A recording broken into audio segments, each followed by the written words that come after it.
मतलब हिजाब का समर्थन आप इस तरह से करते आए हैं कि अब नेता इस तरह के बेतुके बयान भी दे रहा है, हिजाब हटेगा तो आवारगी बढ़ेगी, हिजाब हटा तो आवारा हो जाएंगी लड़कियां। अब ऐसे बयान आ रहे हैं सर। ये बर्क साहब का बयान है और वो खुद सीनियर है, वो इस बात का जवाब दे देंगे। मैं तो अपनी पार्टी MIM की तरफ से अपनी बात रखूंगा।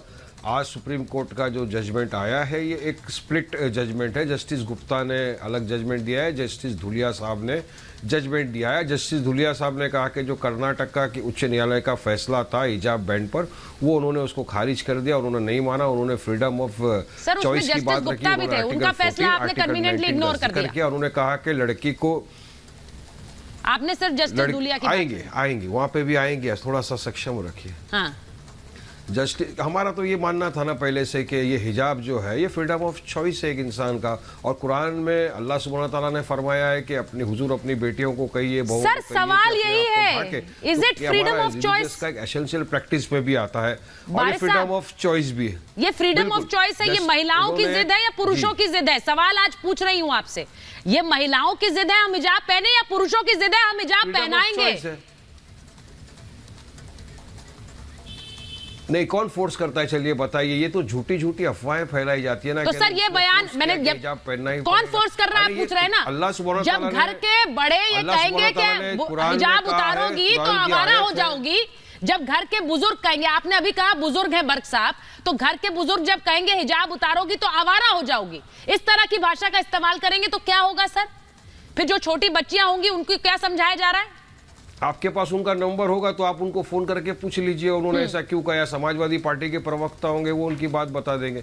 आप या मेरी बात सुनिए, मैं बहुत अच्छी बात करूंगा। कानून की बात है, आपके दर्शकों को पहुंचना चाहिए कानून में आज क्या हुआ। सुचेता जी, बीच में काटने से सच झूठ नहीं बदल जाएगा, हकीकत खराब नहीं हो जाएगी। हकीकत है, बयान कर रहा हूं। सुनिए, 209 पेज का जजमेंट है सुचरिता जी, ना आपने पढ़ा है ना मैंने पढ़ा है। इतना बड़ा जजमेंट। अब हम लोग जिस पे डिस्कशन कर रहे हैं वो जो live law, bar and bench और जो मीडिया के माध्यम से पता चला है जस्टिस का ऑब्जर्वेशन, वो मैं आपके सामने बयान कर रहा हूँ। जस्टिस धुलिया साहब ने यहाँ तक कह दिया कि फरवरी 5 का जो गवर्नमेंट का नोटिफिकेशन था कर्नाटका का, उसको उन्होंने स्टे कर दिया, उसको उन्होंने कॉश कर दिया। यहाँ तक उनका आया हुआ है। आज उन्होंने जस्टिस धुलिया ने आर्टिकल 14 आर्टिकल 19 का उल्लेख किया कि फ्रीडम ऑफ चॉइस है।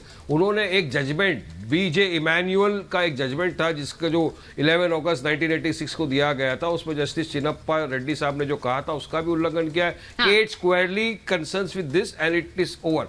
उन्होंने यहाँ तक कहा कि एक लड़की जिसको घर में काम करना पड़ता है, दुनिया भर की परेशानी होती है, वो अगर चाहती है पढ़ना तो क्यों उसको फिर हिजाब के लिए पढ़ाई नहीं अलाउड करना चाहिए। तो उन्होंने गर्ल्स एजुकेशन के ऊपर भी एम्फेसाइज किया है, फ्रीडम ऑफ चॉइस पे एम्फेसाइज किया है, इक्वालिटी पे एम्फेसाइज किया। और कर्नाटक का हाईकोर्ट का जजमेंट एज इट इज हमारी नजर में बैड ऑफ लॉ था। उसके जो कंटेंट्स थे वो भी बैड ऑफ लॉ थे, उसी को चैलेंज किया गया था। और हम ये एक्सपेक्ट कर रहे थे कि एक यूनानिमस जजमेंट आएगा जो हिजाब पहनने की पूरी तरह अलाउड करेगा, ताकि संविधान में अब इक्वालिटी की भी बात की गई है। उन्होंने यहाँ तक कहा कि एक लड़की अगर हिजाब पहन के घर से आती है, उसको स्कूल के गेट के ऊपर आप रोक दोगे तो उसका तो फ्रीडम ऑफ प्राइवेसी का भी उल्लंघन है। चलिए मैं आपसे मैं वारिस साहब आपने जो बात बोली और आपके सदस्य साहब ने जो बात बोली मैं उस पर आना चाहती हूँ। ओवैसी साहब ने आज क्या बोला? उन्होंने कहा स्कूलों में अगर मंगलसूत्र पहन सकते हैं तो हिजाब क्यों नहीं? ऐसे दर्जनों ऐसे वाक्य हुए हैं जहां पर कई लड़कियां एग्जाम के लिए पहुंची और उनसे बोला गया कि आप चूड़ियां उतारिए और मंगलसूत्र उतारिए।